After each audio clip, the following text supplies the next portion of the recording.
नमस्कार दोस्तों, मैं संतोष शाह आप सभी लोग का हार्दिक स्वागत करता हूं आज की इस डेली फोरकास्ट वीडियो में। आज की इस वीडियो के माध्यम से हम जानने का प्रयास करेंगे कि आज हम गोल्ड में कहां से सेल और बाय कर सकते हैं और यूएस डॉलर में क्या चल रहा है इनके बारे में भी समझने का प्रयास करेंगे और चार्ट के माध्यम से विस्तार से समझने का प्रयास करेंगे कि कौन कौन सा इंपॉर्टेंट लेवल है जहां से हम सेल और बाय कर सकते हैं। तो देर नहीं करते हुए सीधे चलते हैं फॉरेक्स फैक्ट्री के वेबसाइट में। तो जैसे यहाँ पर आप देख पा रहे हैं, हम आ गए फॉरेक्स फैक्ट्री की वेबसाइट में और कल का जो इम्पोर्टेंट न्यूज़ था वो बहुत ही शानदार रहा और मार्केट जो है रेंज बॉन्ड का स्थिति को ब्रेक कर पाया। लेकिन थोड़ा डिटेल से मैं चार्ट में देखूंगा तो आपको मालूम पड़ेगा।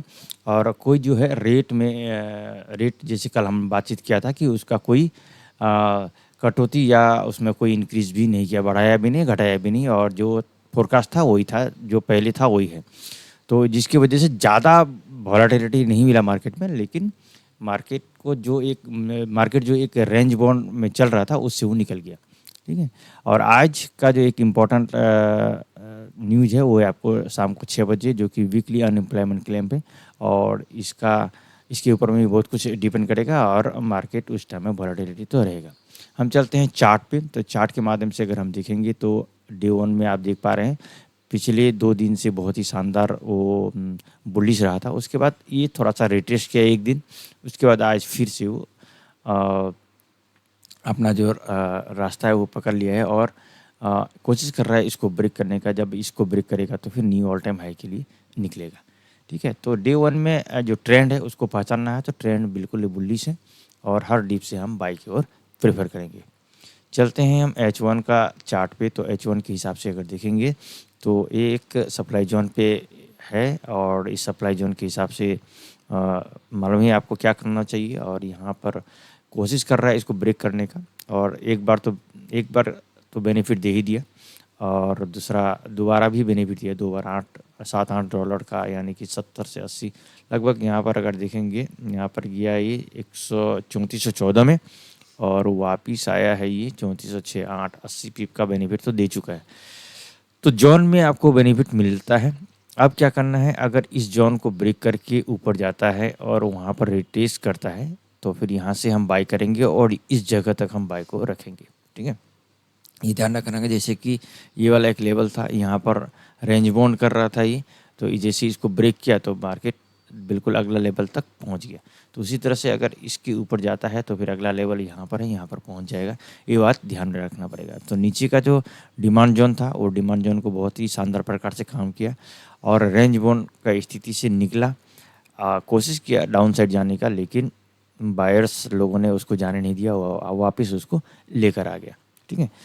तो नीचे का डिमांड जोन जो है वो हमेशा रहेगा, और जैसे जैसे मार्केट ऊपर आते जाएगा वो डिमांड जोन बनते जाएगा, और नीचे वाला जो जैसे इसको ब्रेक करेगा तो ये फिर डिमांड जोन बन जाएगा, इसको ब्रेक करेगा तो ये फिर डिमांड जोन बन जाएगा।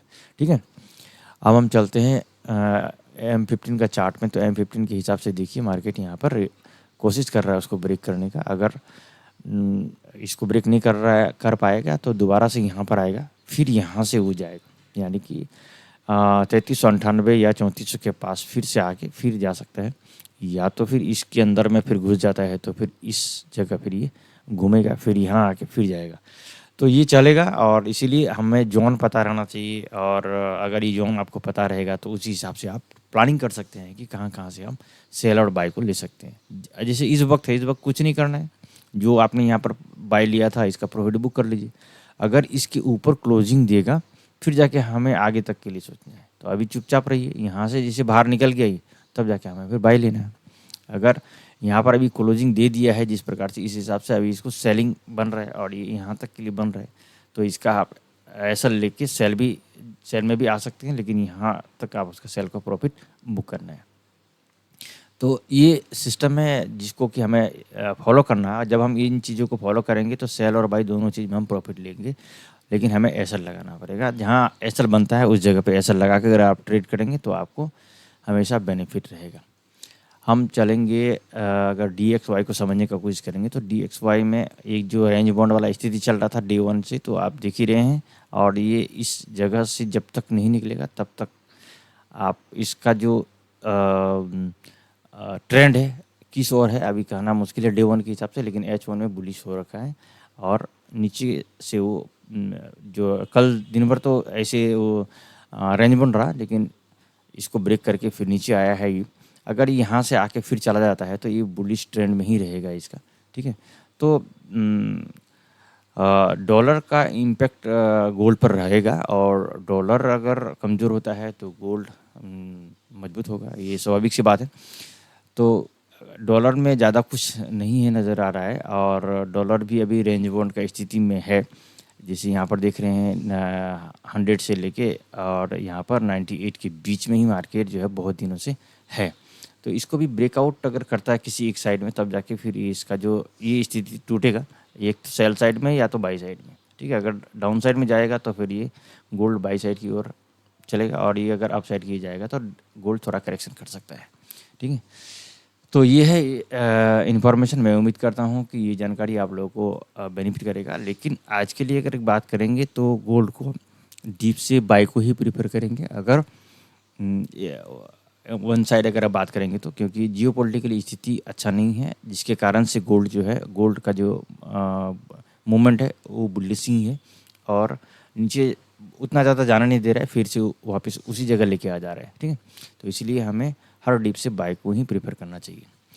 तो ये था वीडियो, और मैं उम्मीद करता हूँ कि ये जानकारी आप लोगों को कुछ फ़ायदा करेगा और आप इसके अकॉर्डिंग प्लान कर सकते हैं। अगर आप लोगों ने यहाँ तक वीडियो को देखा है, आप सभी लोगों को हृदय की गहराई से बहुत बहुत धन्यवाद।